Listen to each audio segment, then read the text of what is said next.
ಸುಹಾಸ್ ಶೆಟ್ಟಿ ಹತ್ಯೆಯ ವೇಳೆ ದಕ್ಷಿಣ ಕನ್ನಡ ಜಿಲ್ಲೆ ಬಂದ್ಗೆ ಕರೆ ನೀಡಿ ಅಶಾಂತಿ ಸೃಷ್ಟಿಸಿರುವ ಹಿನ್ನೆಲೆಯಲ್ಲಿ ವಿಎಚ್ಪಿ ಮುಖಂಡ ಶರಣ್ ಪಂಪೆಲ್ ಅವರನ್ನ ಮಂಗಳವಾರ ರಾತ್ರಿ ಮಂಗಳೂರು ಪೊಲೀಸರು ಬಂಧಿಸಿದ್ದು, ಅವರಿಗೆ ರಾತ್ರಿಯೇ ನ್ಯಾಯಾಧೀಶರು ಜಾಮೀನು ನೀಡಿ ಬುಧವಾರಕ್ಕೆ ವಿಚಾರಣೆ ಮುಂದೂಡಿದ್ದಾರೆ. ಜುಲೈ 1ರಂದು ಬಜ್ಪೆ ಠಾಣಾ ವ್ಯಾಪ್ತಿಯಲ್ಲಿ ಸುಹಾಸ್ ಶೆಟ್ಟಿ ಹತ್ಯೆ ನಡೆದಿತ್ತು. ಶರಣ್ ಪಂಪೆಲ್ ಮೇ 2ರಂದು ಜಿಲ್ಲೆಯಾದ್ಯಂತ ಬಂದ್ ಆಚರಿಸುವುದಾಗಿ ಘೋಷಿಸಿ ಸಾರ್ವಜನಿಕರು ಅಂಗಡಿಗಳು, ಕಚೇರಿಗಳು ಮತ್ತು ಇತರ ಸಂಸ್ಥೆಗಳನ್ನು ಮುಚ್ಚಿ ಪ್ರತಿಭಟನೆ ನಡೆಸುವಂತೆ ಕೇಳಿಕೊಂಡಿದ್ರು. ಸಾರ್ವಜನಿಕರು ಬಂದ್ಗೆ ಸ್ಪಂದಿಸದಿದ್ದಾಗ ಶರಣ್ ಪಂಪೆಲ್ ಹೇಳಿಕೆಯಿಂದ ಪ್ರಚೋದಿಸಲ್ಪಟ್ಟ ಅವರ ಬೆಂಬಲಿಗರು ಮಂಗಳೂರಿನ ವಿವಿಧ ಭಾಗಗಳಲ್ಲಿ ಅಶಾಂತಿಯನ್ನ ಸೃಷ್ಟಿಸಿದ್ರು.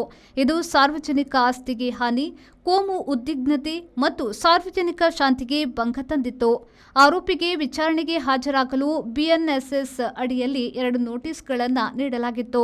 ಆದರೆ ಅದನ್ನು ಪಾಲಿಸಲು ವಿಫಲರಾದರು ಮತ್ತು ಸಹಕರಿಸಲಿಲ್ಲ.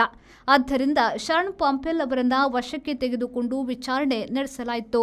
ಶರಣ್ ಪಂಪೆಲ್ ಆರೋಗ್ಯ ತಪಾಸಣೆ ನಡೆಸಿದ ಬಳಿಕ ಬೋಂದಲ್ನಲ್ಲಿರುವ ನ್ಯಾಯಾಧೀಶರ ಮನೆಗೆ ಹಾಜರುಪಡಿಸಲಾಯಿತು.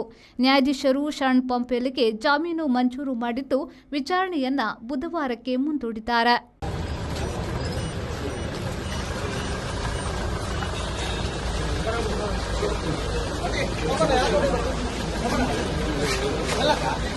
ಈ ಕಡೆ ಆ ಕಡೆ ಬರೋ ಈ ಕಡೆ ಬರೋ ಡೈವರ್ಷನ್ ಕೊಡಕ್ಕೆ ಟ್ರಾಫಿಕ್ ಏನಪ್ಪ ವೆಹಿಕಲ್ ಬಿಡ್ಬೇಕು. ಹಾಂ ಓಕೆ.